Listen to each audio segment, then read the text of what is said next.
النهارده اليوم الثالث على قناتي الجديدة الجميلة المتطورة الشيك اللي بص عاملة لي انبهار. نفس الحكاية، 3 فيديوهات في اليوم في اوقات متفرقة، الساعة 12 الظهر، الساعة 6 المغرب، الساعة 9 بالليل، والتحليل ده بعد 12 ساعة من رفع الفيديوهات. ولسه على وضعنا وعلى رأينا ان اكتر فيديوهات بتجيب مشاهدات الفيديوهات بتاعت الساعة 12 الظهر والساعة 6 المغرب، وبتاع 9 ده لسه ما يجيبش مشاهدات. ودلوقتي مجموع الفيديوهات عندي على القناة 9 فيديوهات، منهم 5 فيديوهات جايبين لايكات ولايكات حلوه يعني اكتر فيديو فيهم مثلا جاب 11 لايك، يعني حاجه جميله. رضا رضا الحمد لله رب. ونسبه الناس اللي بقت تتفرج على الفيديو كامل بقت نسبه كبيره الحمد لله، زادت عن اول مره. وكده دلوقتي كل الفيديوهات بقت جايبه مشاهدات. واليوتيوب النهارده فتح لي اوبشنات جديده في التحليل، فالنهارده عدد الدول زاد مثلا، يعني بقى في دول كتير. كان الاول موضوع مقتصر على المملكه العربيه السعوديه، دلوقتي بقى على مصر وعلى الجزائر. الحمد لله بقينا دوليين ومنتشرين. والنهارده اليوتيوب فتح لي اوبشن جديد في التحليلات، او حته جديده كده في التحليلات عشان اتفرج عليها. الحته بتاعه الجنس، مين بيتفرج عليا، الذكور ام الاناث. فباين اهو عندك ان نسبه الذكور عندي اكتر من نسبه الاناث، ودي حاجه ما تطمنش ان رجاله ادخن من البنات بكتير. ودي طبعا مش حقيقه، بس يعني اليوتيوب هو اللي بيقول كده، بس قشطه يعني. والبنات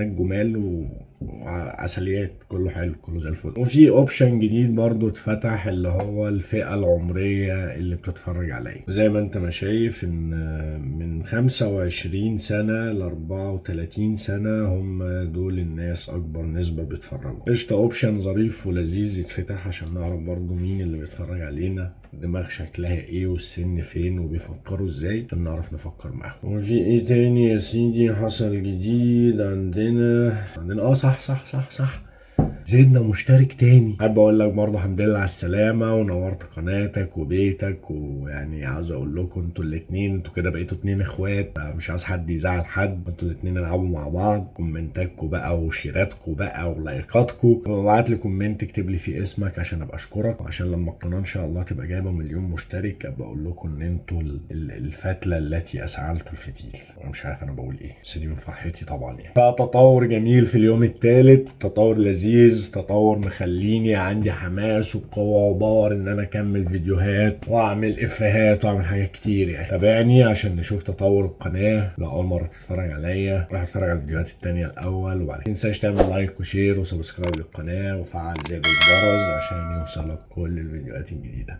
يلا سلام.